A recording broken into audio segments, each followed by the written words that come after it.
Today is Palm Sunday.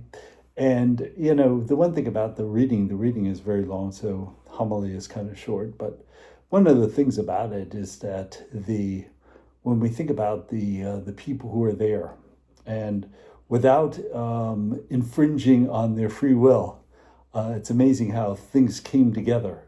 Just like at the Annunciation, everything came together in the fullness of time. Everything came together.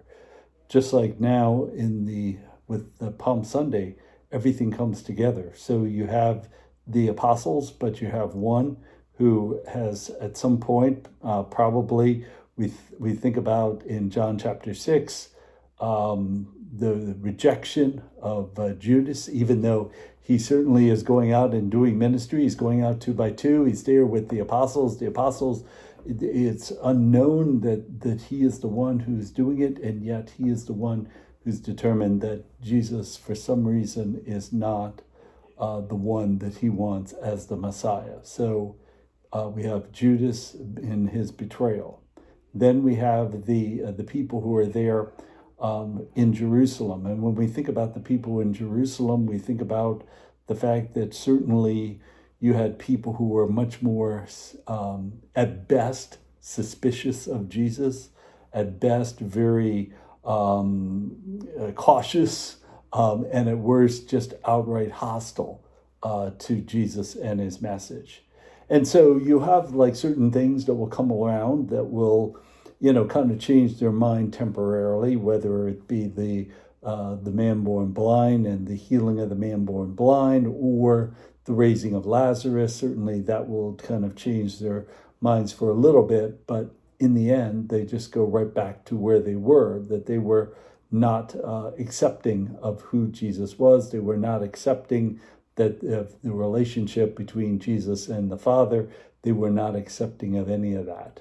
And so we see that, especially at Pentecost, where Peter says to the people that you are the ones, he talks about Jesus in salvation history. He says, you are the ones who were responsible. And they were cut to the quick. They said, what should we do? And repent and be baptized.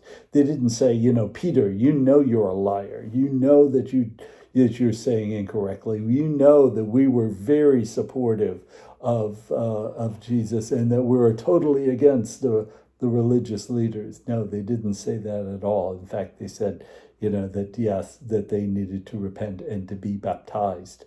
So we think about the people. We think about the religious leaders who, again, the ones in the Galilee, a little bit suspicious, a little bit problematic with Jesus as the Messiah, but especially in Jerusalem, especially, who is this person? Who does he think he is? Doesn't he know that we're from Jerusalem? Doesn't he know that we're the superior leaders? Doesn't he know that? And so they were opposed to him. And then think about the government officials. You have a people who are very problematic. Herod knew that because he built a garrison there on the temple grounds.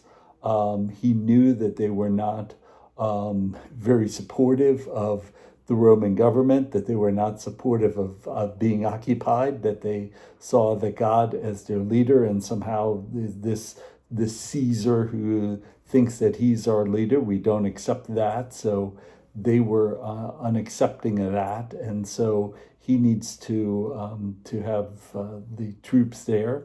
He also needs to prevent any riots, because any riots that go back, the information gets back to Rome. That's certainly going to cut short his time as governor. So he needs to make sure that there's peace and calm within the Jerusalem especially.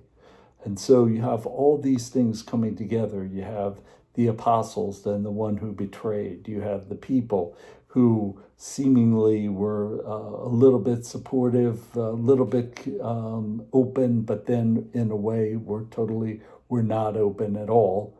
Then you have the religious leaders who were not open to who Jesus was, and the fact that that he was able to condemn them, definitely did not make them ingratiate himself to the religious leaders. So the religious leaders were opposed, the Roman government wanting to keep peace in the land, all these things coming together for Jesus' passion, death, and resurrection. Thanks, and God bless.